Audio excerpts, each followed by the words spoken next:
2000।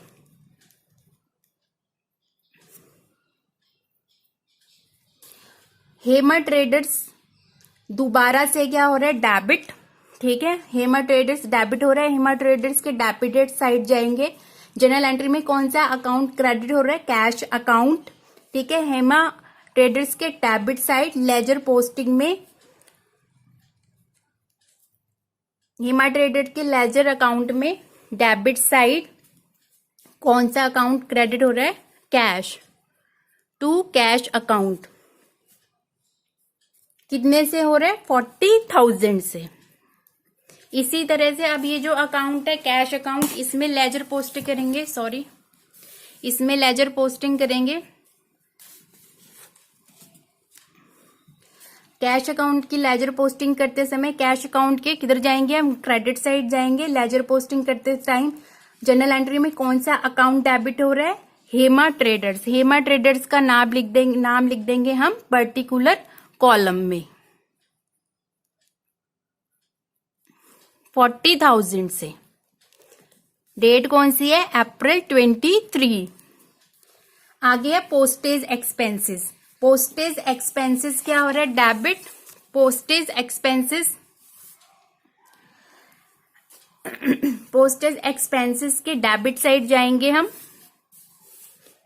ठीक है, इसकी लेजर पोस्टिंग करनी है ना। पोस्टेज अकाउंट जनरल एंट्री में डेबिट हो रहा है, लेजर पोस्टिंग में क्या करेंगे, पोस्टेज अकाउंट के डेबिट साइड जाएंगे। कौन सा अकाउंट क्रेडिट हो रहा है, कैश अकाउंट। कैश अकाउंट का नाम लिख देंगे पर्टिकुलर कॉलम में। कैश अकाउंट क्या हो रहा है, कैश अकाउंट हो रहा है क्रेडिट। कैश अकाउंट क्रेडिट हो रहा है ना जनरल एंट्री में, तो लेजर पोस्टिंग में क्या करेंगे, कैश अकाउंट के क्रेडिट साइड जाएंगे। दूसरा अकाउंट कौन सा डेबिट हो रहा है, पोस्टेज एक्सपेंसेस का नाम लिख देंगे।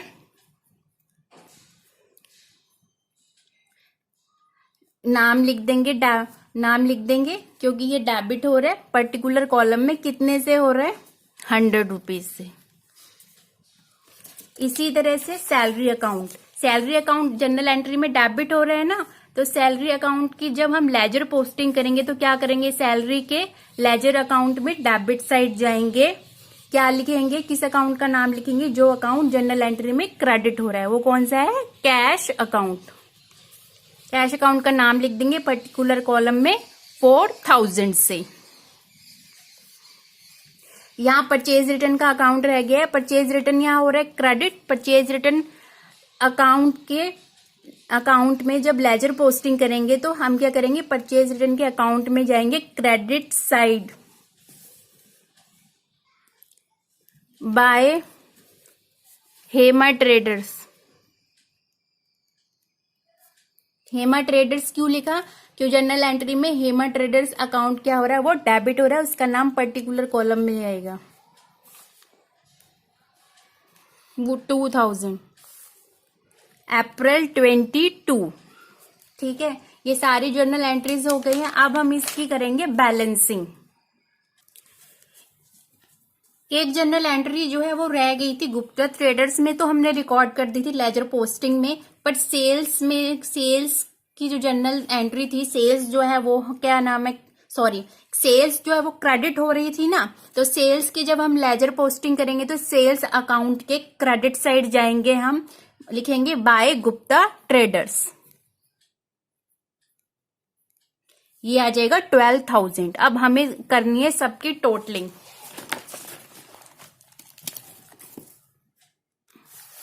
लास्ट वाली एंट्री जो है ये भी हमें रिकॉर्ड करनी है। कैश अकाउंट जो है इसमें क्रेडिट हो रहा है। लेजर पोस्टिंग में हम क्या करेंगे, कैश अकाउंट के क्रेडिट साइड जाएंगे और क्या लिखेंगे, कौन सा अकाउंट डेबिट हो रहा है, सैलरी। तो यहाँ आप लिख देंगे बाय सैलरी अप्रैल 30 को आ जाएगी 4,000 की। अब हम इसकी बैलेंसिंग करेंगे। अब बैलेंसिंग करने में क्या हो रहा है, जो डेबिट साइड का कॉलम, डेबिट साइड अमाउंट का जो टोटल है वो क्रेडिट साइड अमाउंट के टोटल से ज्यादा आ रहा है। ठीक है, तो ज्यादा आ रहा है तो इसका क्या मतलब है कि जो डिफरेंस है वो डिफरेंस को किस साइड लिखेंगे, उस डिफरेंस को हम क्रेडिट साइड लिखेंगे, जो कि आएगा 42,900। ये आप टोटल करके भी चेक कर सकते हैं। कौन सा बैलेंस आ गया, ये बैलेंस आ गया डेबिट बैलेंस, क्योंकि डेबिट साइड का टोटल ज्यादा है तो जो डिफरेंस होगा वो हम क्रेडिट साइड लिखेंगे और जो बैलेंस होगा वो डेबिट बैलेंस होगा।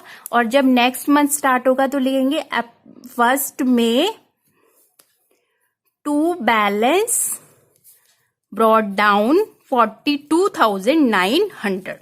इसी तरह कैपिटल अकाउंट में हमने टोटलिंग कर दी 1,50,000 है, इसका क्रेडिट साइड का बैलेंस डेबिट साइड से ज्यादा है तो पूरे का पूरा टोटल जो है 1,50,000 का बैलेंस आ जाएगा। कौन सा बैलेंस आएगा, ये क्रेडिट, क्योंकि क्रेडिट साइड का बैलेंस ज्यादा है। इसी तरह बैंक अकाउंट की बैलेंसिंग करेंगे। बैंक अकाउंट में जो है डेबिट साइड का बैलेंस ज्यादा है तो उस पूरे का पूरा अमाउंट जो है क्रेडिट साइड लिख देंगे और इसका अमाउंट कौन सा, बैलेंस कौन सा आएगा इसमें, डेबिट बैलेंस। फर्नीचर अकाउंट को हम, फर्नीचर अकाउंट क्या हो रहा है यहाँ पर, डेबिट हो रहा है, डेबिट साइड अमाउंट है, क्रेडिट साइड कोई अमाउंट नहीं है, पूरे का पूरा अमाउंट हम क्रेडिट साइड लिख देंगे। ठीक है, जो कौन सा बैलेंस होएगा, ये डेबिट, क्योंकि डेबिट साइड का बैलेंस ज्यादा है। इसी तरह से आगे पोस्टिंग करेंगे हम।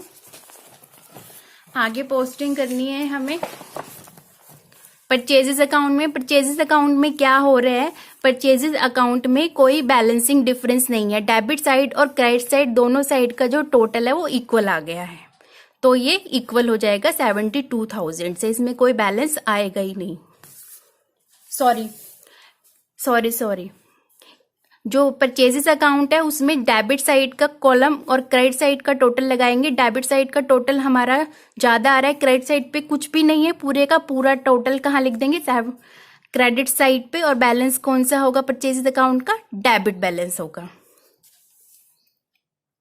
आगे देखिए हेमा ट्रेडर्स। हेमा ट्रेडर्स में क्या हो रहा है, हेमा ट्रेडर्स में दोनों साइड के बैलेंस बराबर हो गए 42,000, यहाँ पर कोई बैलेंस नहीं बचा है, तो ये बैलेंस हेमा ट्रेडर्स जो है इसका अकाउंट जो है सेटल हो गया, नील हो गया। सेल्स अकाउंट में क्या हुआ है, सेल्स अकाउंट में जो अमाउंट है वो क्रेडिट साइड का ज्यादा आ रहा है 42,000, तो जो डिफरेंस है वो हम लिखेंगे डेबिट साइड में, क्योंकि डेबिट साइड का बैलेंस कुछ भी नहीं है, तो अकाउंट का बैलेंस क्या आएगा, क्रेडिट बैलेंस, क्योंकि क्रेडिट साइड डेबिट साइड से बड़ी है। गुप्ता ट्रेडर्स में क्या करेंगे, गुप्ता ट्रेडर्स में भी दोनों साइड इक्वल हो गई हैं, कोई बैलेंस नहीं बचा हुआ है, अमाउंट जो अकाउंट है वो नील हो गया है। इसी तरह रेंट अकाउंट का करेंगे। रेंट अकाउंट का डेबिट साइड का बैलेंस जो है क्रेडिट साइड से ज्यादा आ रहा है, पूरे का पूरा अमाउंट क्रेडिट साइड लिख देंगे और बैलेंस क्या होगा रेंट अकाउंट का, डेबिट बैलेंस होगा। वैसे भी डेबिट बैलेंस होगा क्योंकि एक्सपेंस है, एक्सपेंस का अकाउंट बैलेंस क्या होता है, डेबिट होता है। इलेक्ट्रिसिटी एक्सपेंस के डेबिट साइड का जो टोटल है वो क्रेडिट साइड से ज्यादा है, क्रेडिट साइड कुछ भी नहीं है, तो हम पूरे का पूरा जो टोटल है डेबिट साइड का वो क्रेडिट साइड लिख देंगे 1,000, तो ये बैलेंस क्या हो जाएगा, कौन सा बैलेंस हो जाएगा, इलेक्ट्रिसिटी एक्सपेंस का डेबिट बैलेंस। परचेज रिटर्न का जो बैलेंस है, परचेज रिटर्न का जो बैलेंस है वो 2,000 है क्रेडिट साइड का, क्रेडिट साइड डेबिट साइड से बड़ी है, तो पूरे का पूरा डिफरेंस कहाँ लिखेंगे, डेबिट साइड, और बैलेंस क्या होगा परचेज रिटर्न का, क्रेडिट बैलेंस, क्योंकि क्रेडिट साइड बड़ी है।